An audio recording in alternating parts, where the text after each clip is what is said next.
It's just one day after Pope Francis made a surprise appearance at Easter service. We are learning this morning that Pope Francis has died. This is Action News Jacks at 5. I'm Chandler Morgan.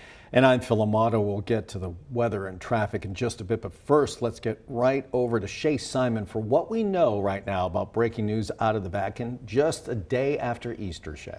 Yeah, Phil, Chandler, we have a live look at Vatican City where crowds are starting to gather. You can see them here. Earlier this morning, the Vatican announced Pope Francis, quote, return to the home of the Father. That statement continues to say his entire life was dedicated to the service of the Lord and his church. Now, we know this comes just one day after surprising the faithful during Easter Mass. While he didn't speak yesterday, he offered his blessings, and then he took a ride in the Pope-mobile, the first time since he was sick in February and March with double pneumonia. And just yesterday morning, he met with Vice President J.D. Vance, who said he was glad to see him in better health.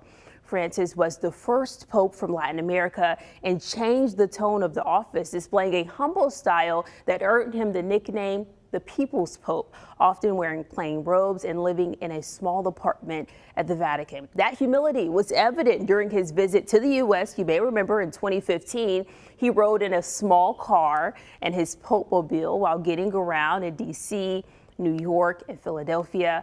He also started speaking frankly about modern issues, famously saying, quote, who am I to judge, when asked about the sexual orientation of priests. And in a historic interview there with CBS Nora O'Donnell in 2024, the Pope addressed criticisms of his efforts to revisit teachings and traditions of the church. One thing is to take tradition into account, to consider situations from the past.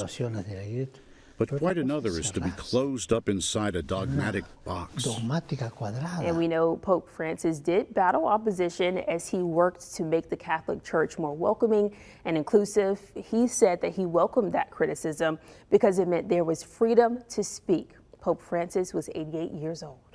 Yeah. News that the Pope's death just came down about an hour ago, too, so it's just happened overnight. We'll have weather and traffic every 10 minutes.